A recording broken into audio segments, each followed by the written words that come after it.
Então, gente, de novo, boa noite a todos. Na última aula a gente estava falando aí do valor médio, né? E foi passado um exercício para vocês resolverem. Aliás, o exercício foi passado uma semana antes, né? Ou não, peraí, deixa eu me lembrar. Semana passada não houve aula, nós tivemos há 15 dias atrás. É isso? Já dá para esquecer tudo, né, menina?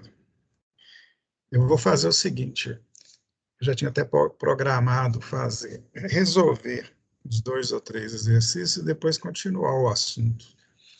Se vocês tiverem dúvida, por favor, interrompa a explicação e pergunte. Não fiquem com dúvida, não. Legal? Bem, o primeiro exercício, pelo que eu me lembre, deixa eu só para confirmar aqui, diz lá o seguinte, sendo dados esses valores aí, ó, é igual a 35,92, tensão da fonte 127, a resistência de carga 5, o ângulo de disparo 90 e a indutância 17,68 milihenry. Pede-se para calcular os valores médios de tensão e de corrente na carga. Basicamente, é a aplicação direta da fórmula, né, que nós vimos na última aula. Ou então você monta a própria fórmula, né? Vocês têm as duas opções. Eu vou fazer das duas formas para vocês. Então é isso aí, ó. Pede para calcular os valores médios de tensão e corrente na carga. Então veja bem, para a gente calcular o valor médio, isto é, aplicar aquela fórmula, eu preciso dos seguintes valores: o valor da fonte, o valor do ângulo de disparo, que está aí, e o valor do ângulo de extinção ou ângulo de corte. Esses outros elementos que foram dados aí foram colocados para a gente calcular o ângulo beta, né? O ângulo de extinção através do ábaco. Isso. A coisa ficou simples porque no exercício anterior que eu resolvi para vocês, relativo à utilização do ábaco, eu pedi foi dado que, pelo que eu me lembre lá, foi dado o alfa 90, o beta 210, o mesmo R, as mesmas fontes, né? E nós, utilizando o ábaco, calculamos 210 graus. Não sei se vocês se lembram disso.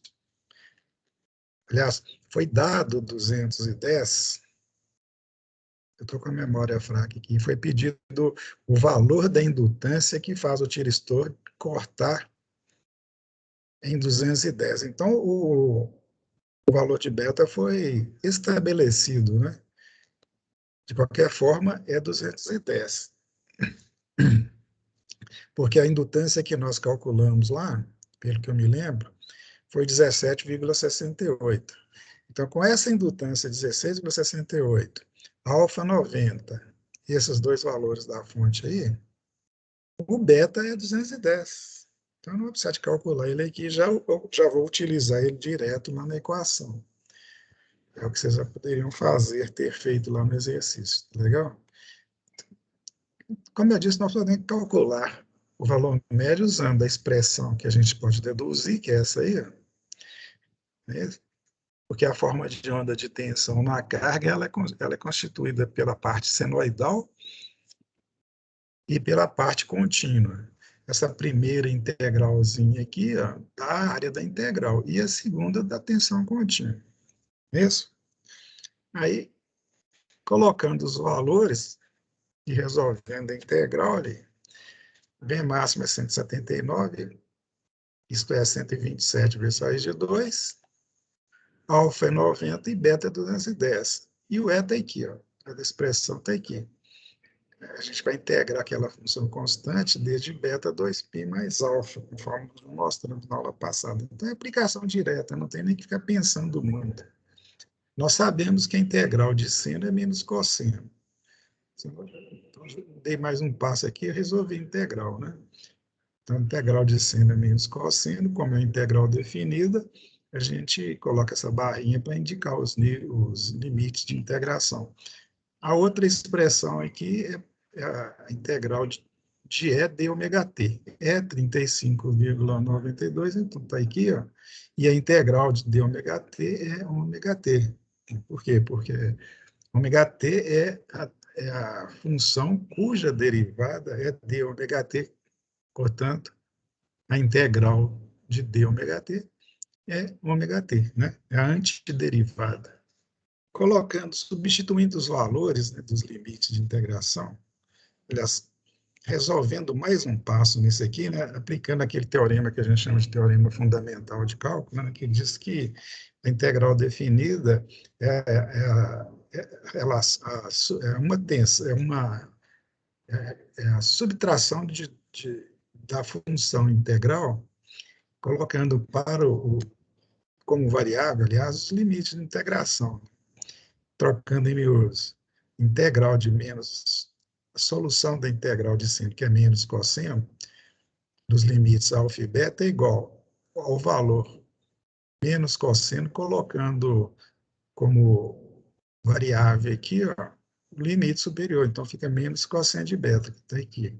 Menos a outra função, né? Quer dizer, a mesma função com o outro ângulo, né? Que no caso é alfa. Então, fica assim, menos cosseno de beta, menos cosseno de alfa, que é menos, né? É sempre subtração, e a integral é menos cosseno, então fica menos, que é mais cosseno de alfa. Só mudei as posições aqui, não sei por que a gente tem o hábito de colocar quando é positivo primeiro, acho que fica mais fácil.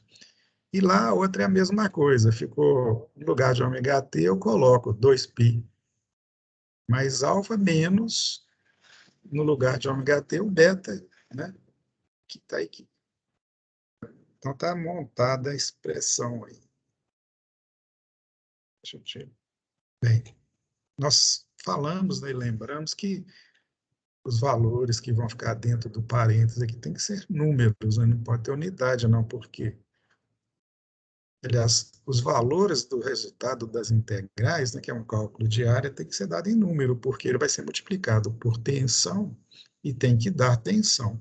Quando eu coloco as tensões para o lado de fora desse colchete aqui, ó, aí lá dentro tem que ficar número. Em resumo, aqui é número, porque é diferença de dois cossenos, né? Cosseno de alfa é um número, cosseno de beta é outro número. A diferença entre vai dar um número puro. Aqui também tem que dar o um número puro. Então, não posso pôr graus aqui, não. Tem que fazer a conversão. Então, no lugar do alfa, eu coloco o valor de alfa em radiano.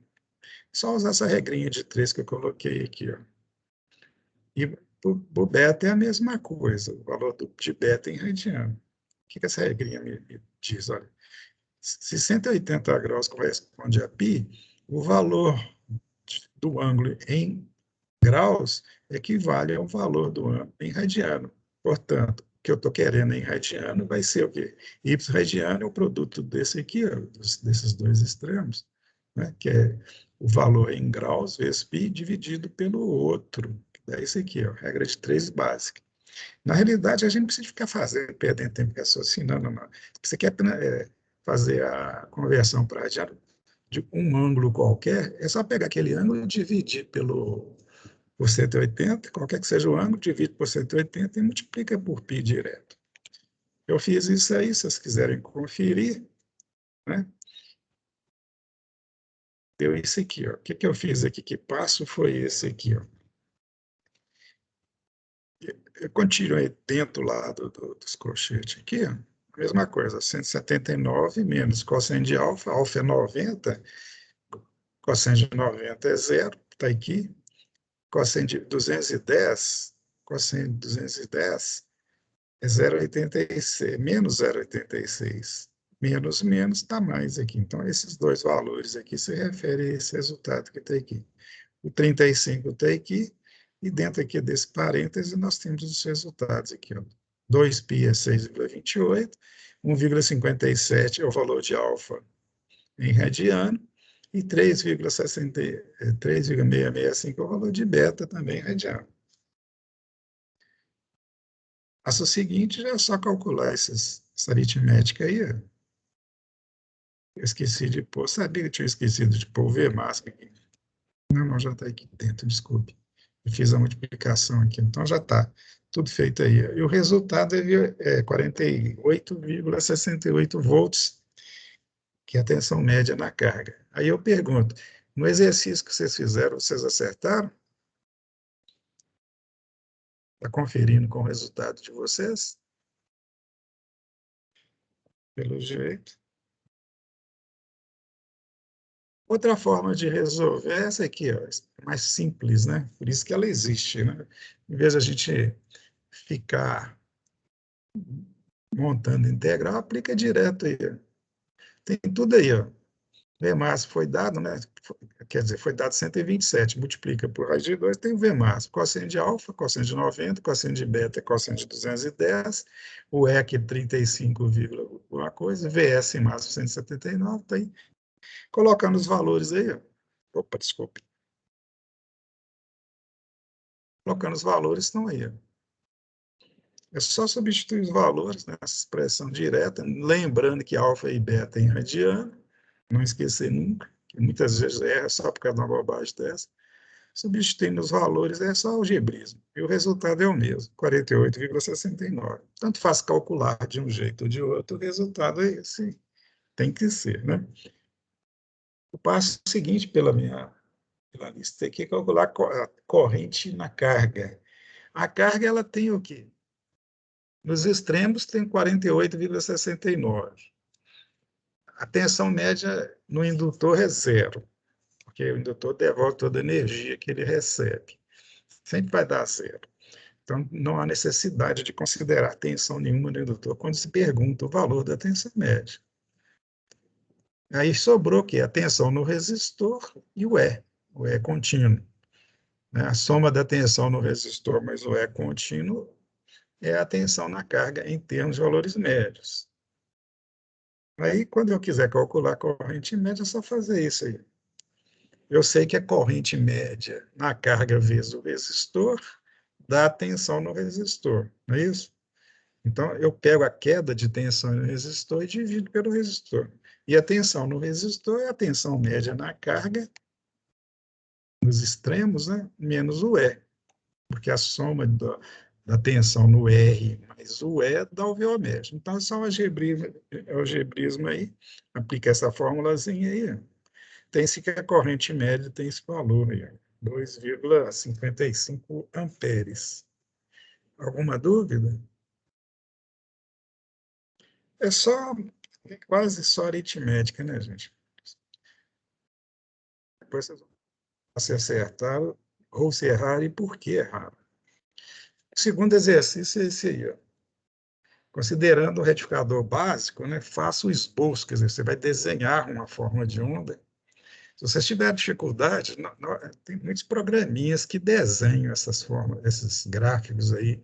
Você pode usar o CorelDRAW, se não conhece o CorelDRAW, tem a opção de fazer na mão mesmo, no papel e tirar foto. Tem a opção de usar um pezinho, né, para imprimir a forma de onda. Você pode também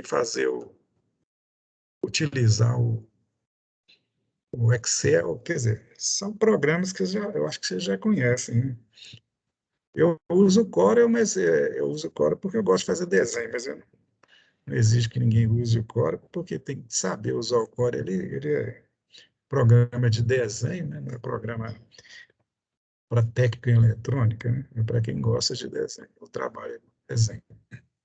Então, sendo dados isso aí, o objetivo é desenhar a onda. Agora, vamos interpretar, vamos ver o que tem aí. Ó. É um retificador, o E é zero, olha lá. Um dado lá, o E é igual a zero, o E é zero. Então, ele já não tem o E. Se o E é zero, mas foi dado o cosseno de φ 0,2, então, implicitamente, tem o R e tem o L, porque o cosseno de φ é 0,2. Se fosse diferente, né? Se fosse um cosseno de φ tipo 1, por exemplo, né? Eu saberia que não teria o L. Não é isso? Então, foi dado o quê? Tensão de entrada, o cosseno de φ e o beta. Para a gente desenhar a onda, eu preciso, além do valor de pico da senoide, para definir direitinho a onda, eu preciso do alfa e do beta, né? O beta já foi dado, então eu tenho que calcular o alfa. Aí eu vou lá no ábaco e calculo o alfa. Esse é quase um exercício de utilização do ábaco, né? Agora, veja bem, se o E é zero, o A é zero. Então, já sei que o A é zero. Então, naquele conjunto de curvas equivalentes, né, ou relativas a igual a zero, eu vou escolher uma das curvas ali e fazer colocar as coordenadas, né? A curva que eu vou escolher ali é a do cosseno de φ 0,2, que já foi dada, a cosseno de φ igual a 0,2, então já morreu. Por quê? Eu tenho o A, tenho o cosseno de φ e tenho o beta, só falta o alfa. Então, o que eu faço? Eu pego o beta lá no eixo vertical, né, ponto equivalente a 245, traço uma linha até a curva equivalente ao cosseno de φ igual a 0,2, no conjunto de curvas de A igual a zero, aquele ponto eu projeto lá embaixo e verifico graficamente o valor do alfa, que no caso aqui deu aproximadamente 104. Qualquer valor próximo disso, obviamente, vai ser aceito, né, gente? Claro que não há necessidade de precisão aí. Então, já foi determinado o alfa, já temos o beta, o E é zero, e o V de pico é 179,6. Não falta mais nada para desenhar a onda, que é essa aí. Aí a onda que eu estou pedindo para vocês desenharem. O esboço da curva de tensão é essa aí, ó, essa amarela aí. Começa em 104 graus, até 104 graus não tinha ninguém conduzindo, porque foi disparado, então a tensão na saída era zero. Aí chega em 104 graus, implicitamente vai ser aplicado um pulso no tiristor, aí ele dispara e a tensão na carga fica sendo o valor da senoide. Então, pulo. Assim, se você tivesse no laboratório, você veria que a onda subiria de valor instantaneamente para esse pico aqui, e depois seria senoidal, acompanharia a senoide até o beta, que é 245, que foi dado. Então, está aqui o 245. Eu não descrevi, não, mas está na escala aqui, conclui que é 245. Então, fica essa onda aqui na saída. E a corrente é aquela forma que a gente já traçou. Aí tem que ser um pouco digamos assim, de compreensivo na hora de corrigir, porque essa onda aqui, na mão assim, é difícil a gente prever, né? A não ser que eu plote ela, né, usando um programa específico, então calculo vários valores instantâneos usando aquela expressão grande, que é totalmente bobagem. Então, é só vocês desenhar uma forma de onda parecida com isso aqui, tudo bem, tá certo? Se vocês montaram o circuitinho lá no PSIM e imprimiram a forma de onda e colocaram, eu aceito também sem problema.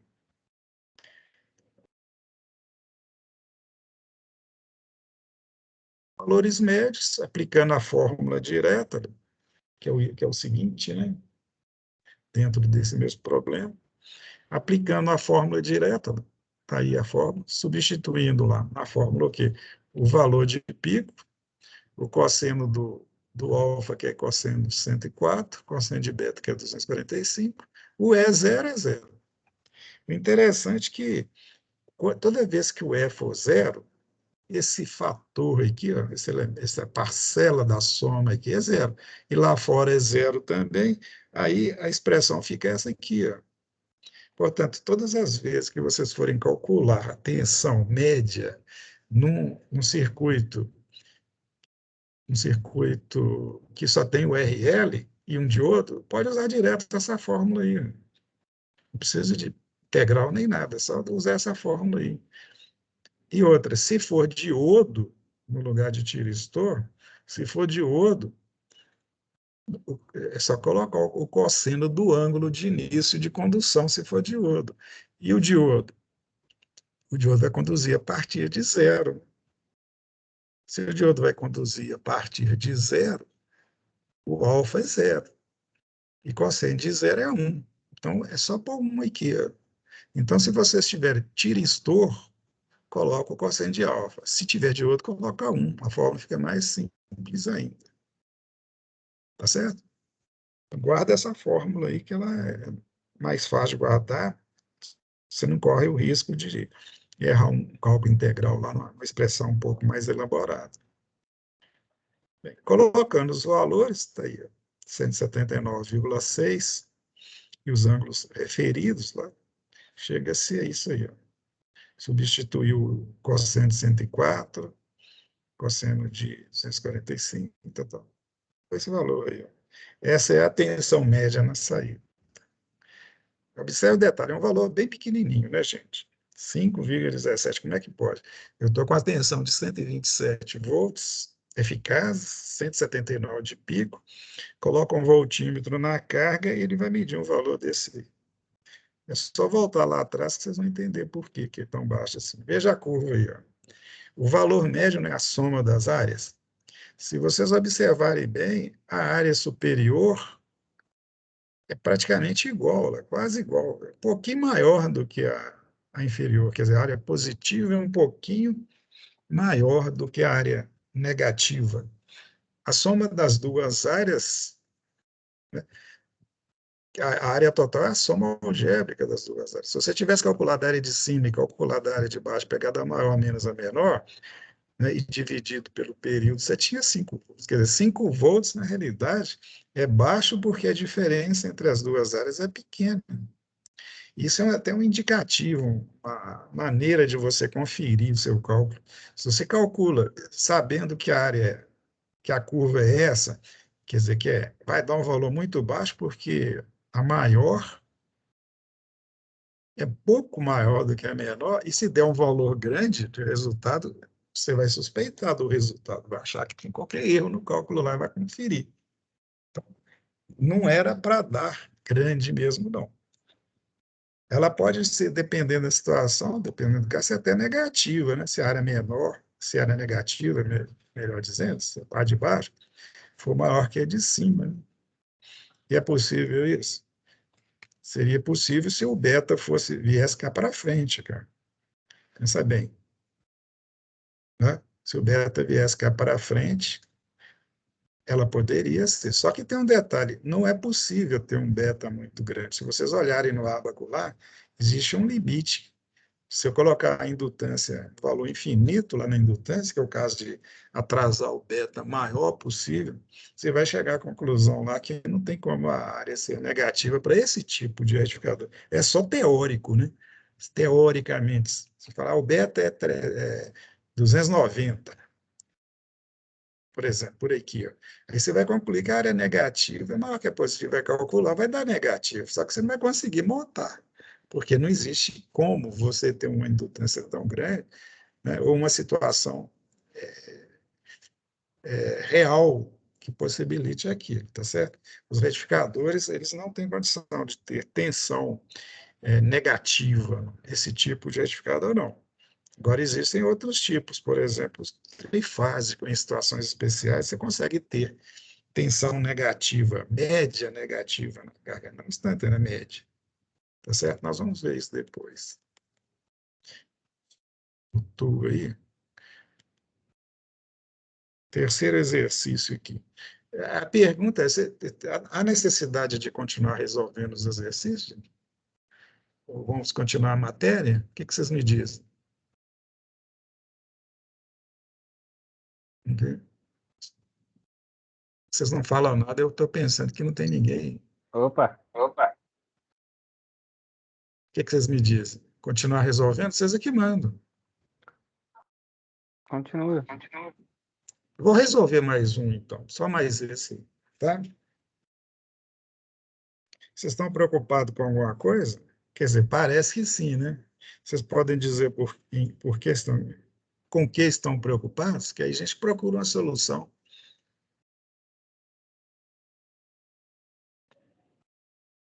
Então, vamos continuar. Esse terceiro, Perguntaram no chat aí, professor. eu não estou, deixa eu verificar lá, né? Porque eu estou monitorando o chat. Né? Vamos ver aqui.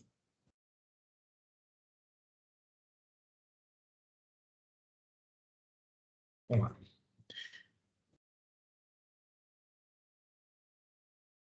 Tem aqui. Vou ver se eu respondo essa primeira aqui, ó. Só fiquei meio confusa quando fala de tensão alternada, não sei se é valor eficaz ou amplitude. Imaginei que seria a tensão da tomada e considerei o pico de 179. Então, vamos deixar isso bem clarinho aí, porque se tem dúvida, não pode ter, né? Toda vez que a gente se refere à tensão alternada e não diz o que é, se é médio, se é eficaz, se é de pico, entendeu? Não identifica o tipo de parâmetro que eu estou considerando daquela tensão alternada, é sempre o valor eficaz, tá certo? Outra coisa, quando você precisa de saber a frequência e a frequência não foi dada, convencionalmente, a gente usa 60 Hz, porque é a frequência da tomada, que é o padrão. Se a gente quiser frequências diferentes, a gente tem que indicar, certo? Então, toda vez, resumindo, que for falado, for dado um valor, ali tem uma tensão alternada de X volts, é valor eficaz, e 60 Hz. Caso contrário, a gente tem que especificar, beleza? Outra pergunta. Qual o subjetivo? Ah, até agora você está Ô, batendo. professor, Certo. Diga. só uma coisa que eu lembrei aqui, lá no Moodle, não tá aparecendo para eu enviar, Ué, por quê? O não que, sei. que tem de diferente lá? Ele é igual para todo mundo? Pois é, eu vi na tela de do aluno aí e aparece a opção enviar, e para mim não aparece. É, eu não saberia te dizer, não, porque eu tenho que consultar lá o pessoal lá, porque que tem diferença para um aluno e não tem. Pós horário, é, se você quiser, tipo, só acessar lá para ver se tem quer aceitar alguma coisa. Olha, vamos fazer o seguinte, para a gente não perder tempo da aula, Não, né, eu pós a vejo. aula.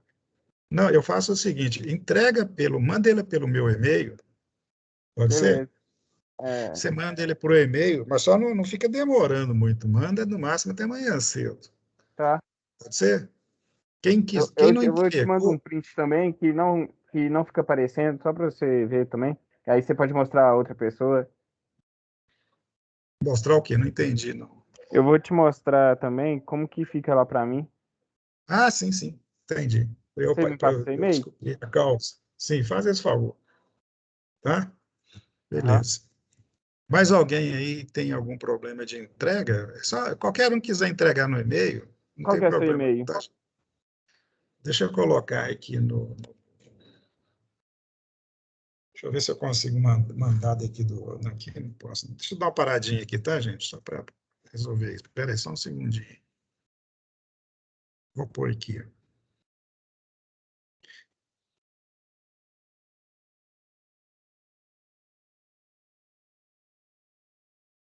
Espera aí, entrou aqui, deixa eu fechar isso aqui. Isso.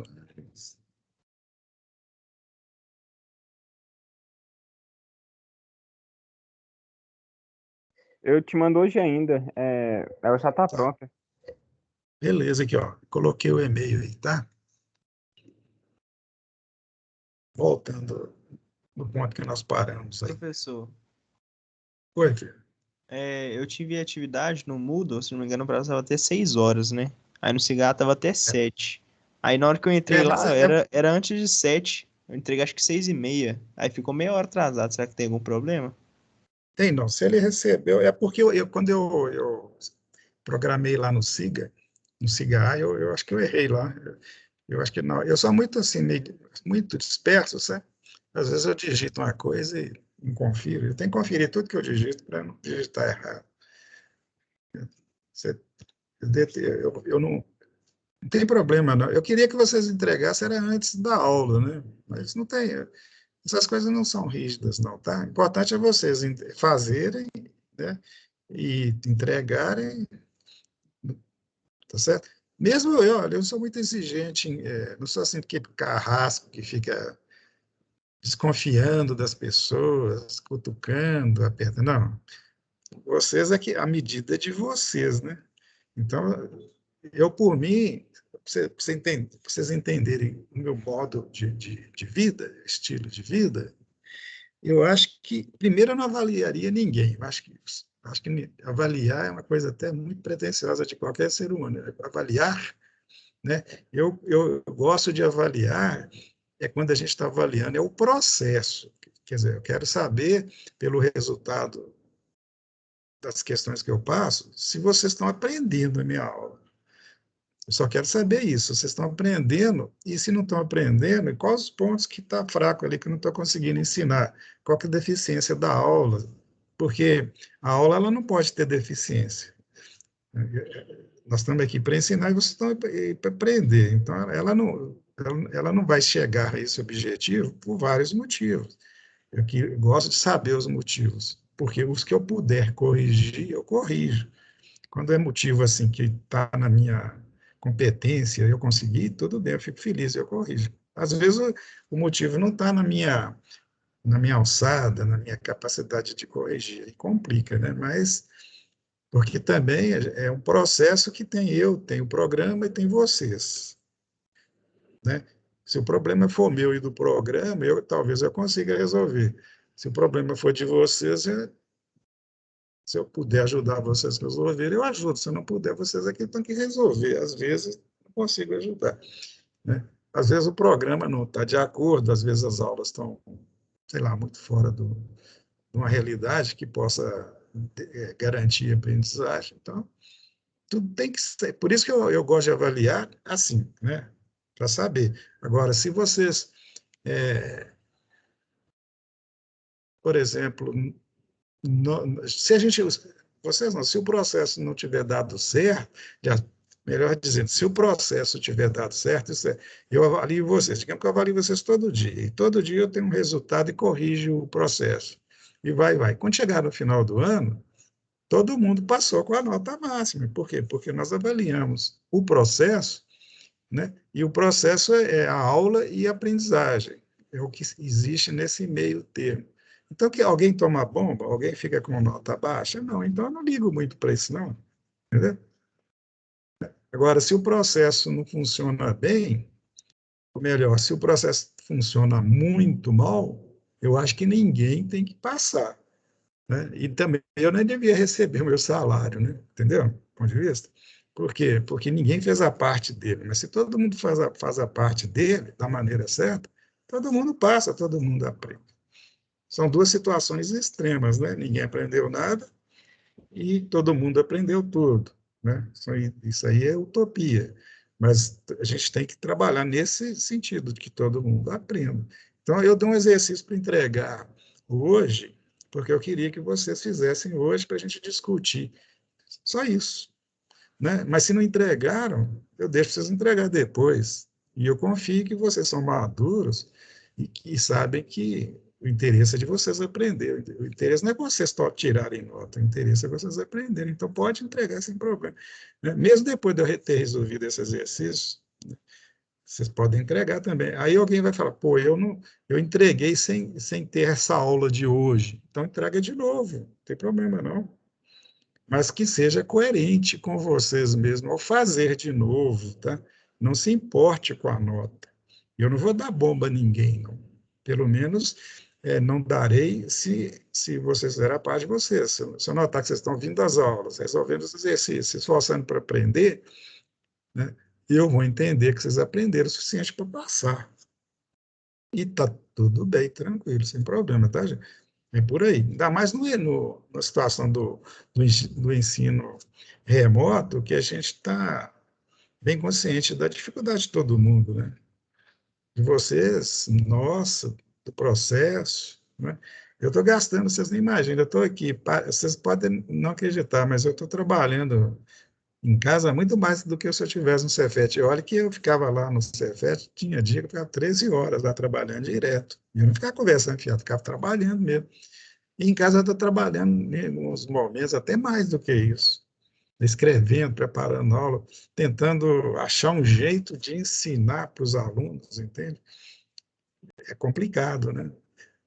Os recursos que a gente tem são poucos, né? Eu estou esmerando no PowerPoint, com animação, com um monte de coisa, né? que são várias disciplinas que eu estou dando, então gasta-se muito tempo, mas o objetivo é ensinar, eu só espero que o pessoal aprenda, né? Tem um bom rendimento. Eu sei que não vai ser aquilo, né? Porque, por exemplo, eu estou dando aula no PowerPoint, uma pessoa que está no celular, por exemplo, como é que pode, né? Como é que pode, no celular, o cara ver detalhes de um gráfico tipo do Push Logic? É complicado, né? Tem muita limitação. E se todo mundo fazer o máximo, mesmo assim ainda vai ter limitação. Teve uma turma da manhã, eu estava conversando com eles, falei, gente, vocês fazem o seguinte, vocês que estão aí, a maioria está assistindo aula de celular, porque de dia os pais estão com os computadores, pega as gravações no YouTube e assiste as gravações na televisão de vocês, na hora que vocês puderem, porque lá na televisão vocês vão enxergar os detalhes. Basicamente é por isso, porque falta definição dos detalhes numa aula, numa tela do computador. Entendeu? Bem, então vamos lá, nós já falamos muito, né, gente? Já foi aqui 40 minutos de aula, 30 minutos, 40 minutos de aula já, nossa. Gente, vamos ver aqui, ó, vamos ver esse problema aqui, ó. Eu já estou com a solução aqui dele, ó. Soluções aqui dão trabalho elaborar, vocês nem imaginam. Mas tem que ser, não tem jeito. Olha aqui, ó. Esse problema aí, faz o esboço de gráfico de novo, olha. É uma coisa que é bastante comum na nossa disciplina, é fazer desenho de gráfico.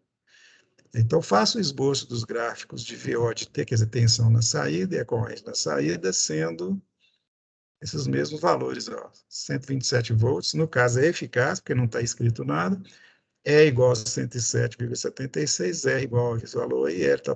Bem, foi dado tudo, né? Só falta o quê? Nós vamos desenhar a onda. A onda, eu sei que tem E nela, então já sei a forma dela. É aquela da primeira aula que nós demos, da célula retificadora básica. Só falta definir os pontos direitinho. Isto é, o beta, o alfa, a altura da contínua é o E. Então, o que está faltando mesmo aí é o beta, né? Ou ele foi dado? Não foi, não.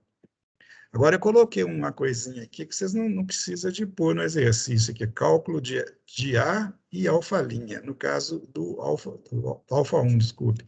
Por quê?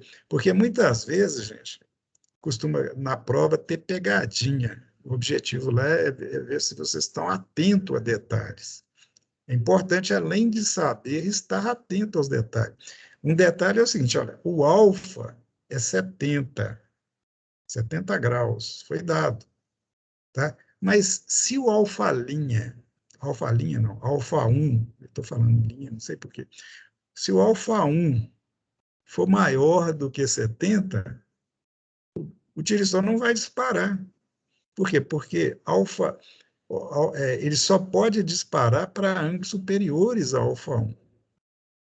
Tá certo? Então, tem que calcular o alfa 1 para ver se ele é menor do que o alfa, dado que é 70. Por isso que é sempre bom calcular aqui. Ó.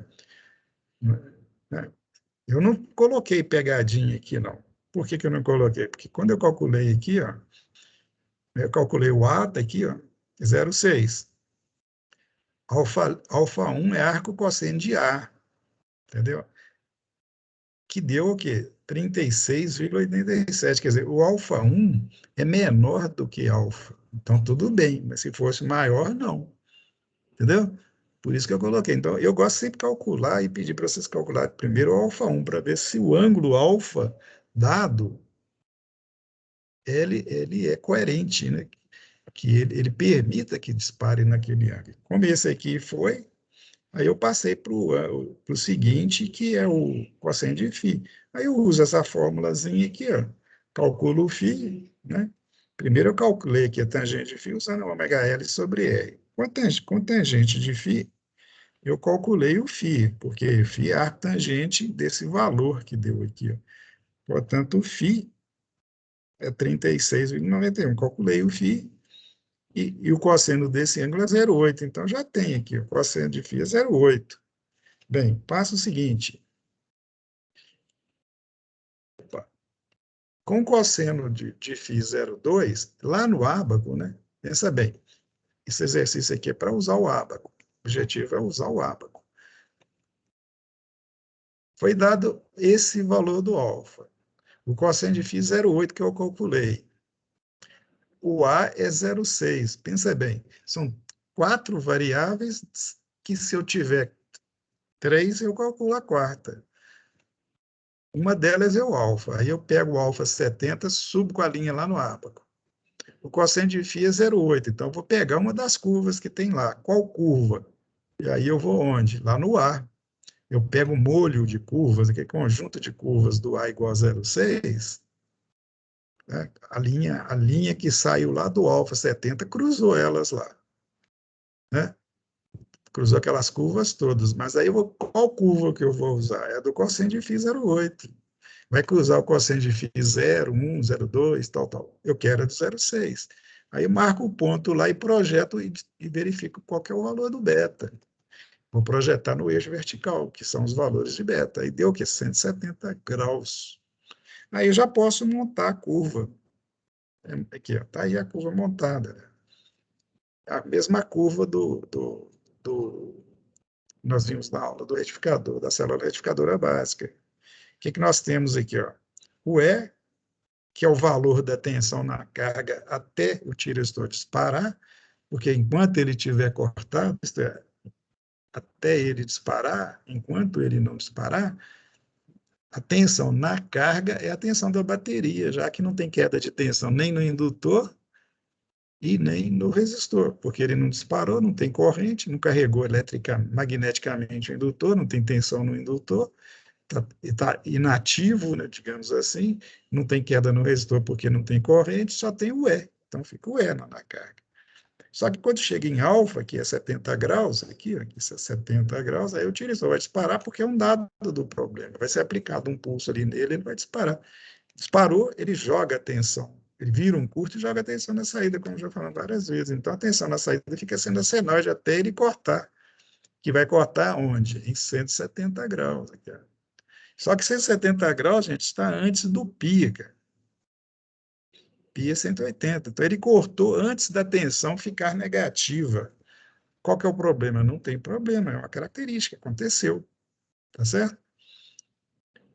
Esse circuito com esses valores aqui não apresenta tensão negativa. Não é obrigado a aparecer. Mesmo sendo a carga indutiva, né, ela é pouco indutiva, porque não carregou muito o indutor e o beta foi pequenininho, 170 graus, tá certo? Agora, se for calcular o valor médio, se eu pedir para calcular, é só usar aquela fórmula, porque tem todos os dados aí para calcular o valor médio. Né? Aí eu pergunto, o valor médio vai dar quanto? Se você for como se fala, analisar a curva, né? Analisar ou então fazer um tipo assim de verificação para questionar com relação a que valor médio que daria. É só você verificar a área. Pensa bem, está faltando, se não tivesse essa parte de cima da área, e aqui essa parte que eu estou pondo a seta fosse cheia e colorida, o valor médio seria essa linha reta. Quer dizer, se o tiristor não disparasse hora nenhuma, seria uma linha reta, seria 107,76. Colocado o voltinho lá na carga, daria esse valor. Agora, não foi o que aconteceu, né? Mas para dar esse valor, eu teria que não ter área nenhuma positiva e nenhuma negativa, nem faltando um pedaço aqui. Agora bem, se eu pegar o pedaço que está faltando aqui e pegar ele aqui em cima, cara, se eu pegar esse pedacinho, que é quase igual a um triângulo, e considerá-lo aqui em cima, cortar ele e jogar ele aqui, tampar esse buraco, vai sobrar acima do eixo algo parecido com isso que eu estou passando o mouse aqui. Ó. É um pedacinho, opa, desculpe, é um pedacinho só de área amarela aqui, considerando a área total. Então, se vocês forem calcular o valor médio dessa área, vai dar um pouco mais de 107, um pouco mais. Muito pouco. É só o equivalente à pequena área acima desse eixo aqui, ó, que não é contemplado aqui, ó, seria um pedaço, seria pedaço de senoide todo aqui, menos esse aqui, que é o valor que estaria acima, realmente acima do eixo. Então, se você calcular o valor médio de menos que 107, está errado, porque a área de cima, acima desse eixo aqui, ó, da linha tracejada, é maior do que esse pedaço que está faltando. Então, vai dar acima de 107. Se der muito acima, também você vai questionar o resultado. Dizer, pode não estar muito porque a diferença vai ser pequena, porque essa área aqui, ó, essa área que suplementar aqui em relação a essa é um pouco maior. Então, eu sacaria e diria que dá lá uns 110, 114 no máximo. Passou disso, questione seu cálculo, porque ele pode estar errado. Tá certo? Alguma pergunta, meninos? Deixa eu ver o que nós temos pela frente aqui. Como eu disse, eu ia resolver só 3 exercícios, eu só tinha 3 resolvidos, só aqui nos meus slides aqui. Deixa eu ver a hora aqui. Gente, não deu para chegar onde que eu queria, não. Que eu queria, na hora que vem, eu começo nesse ponto aqui, entrar com esse assunto aqui, ó. Mas tem um minuto, eu vou passar esse assunto, falar Ô, aí. professor, Oi, diga aí. eu queria tirar uma dúvida do primeiro exercício. É, no valor médio de tensão, como que você calculou esse alfa menos beta?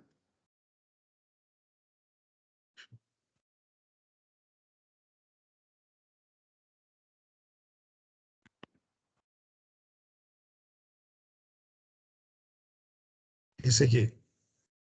Isso, deixa eu ver esse. Isso. Olha aqui. Até aqui você entendeu? Sim, até aí sim. Esse alfa menos beta aqui que eu não entendi como é que ele calcula.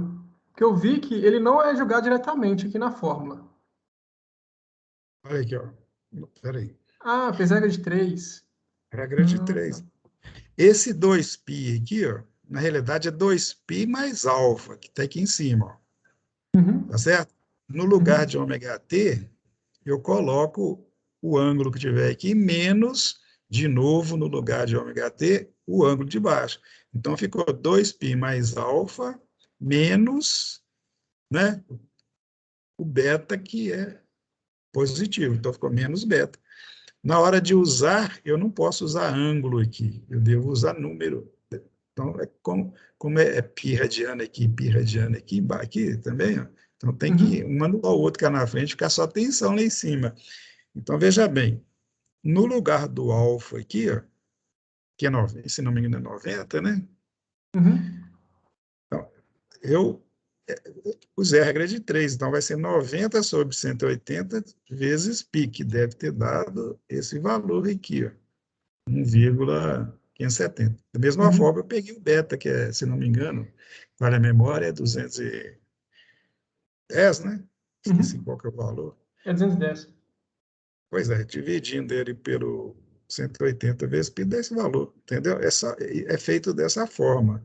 Então, toda vez que você tiver o ângulo, tiver os ângulos aqui, não coloque eles em graus. Na função trigonométrica, né, você sabe, não tem diferença, né? Porque cosseno de 90 vai dar um número, cosseno de qualquer ângulo, né, ou seno de qualquer, vai dar número, né? Então já é o número que eu quero.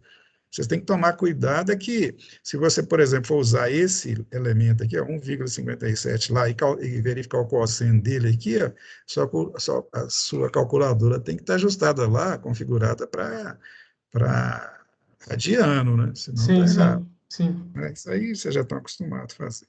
Né? Não, beleza, beleza. Ótimo. Tá respondida a dúvida? Tá respondido, tá respondido.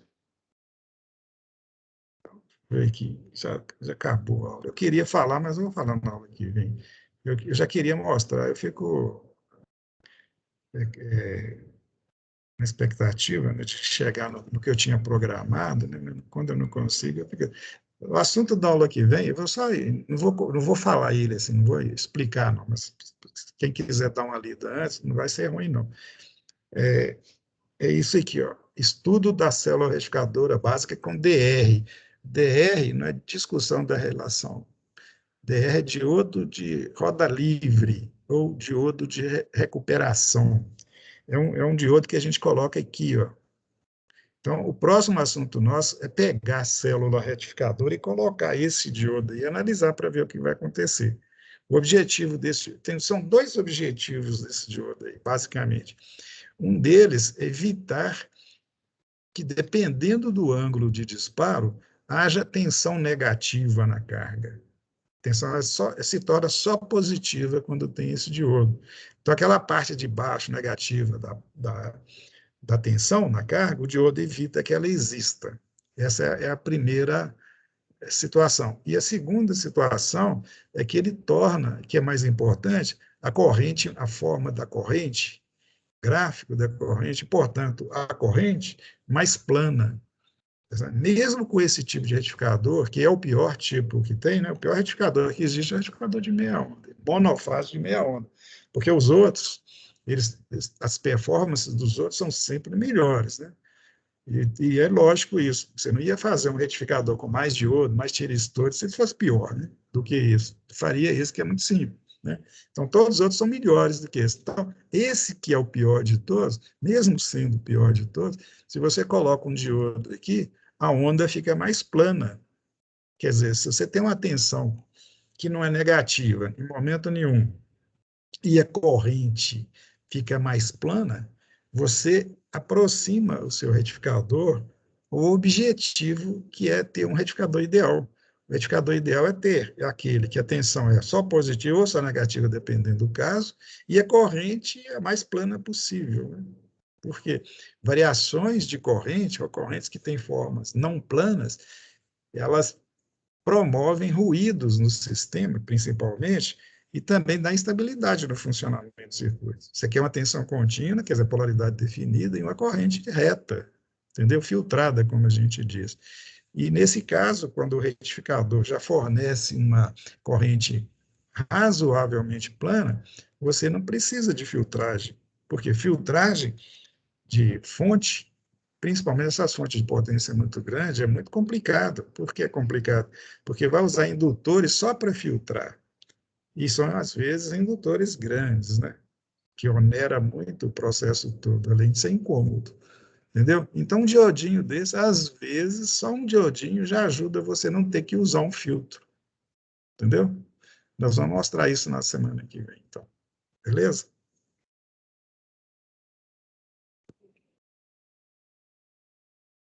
Quantos alunos nós tivemos em sala hoje? 12, 11 alunos. Tá bom, tá ótimo.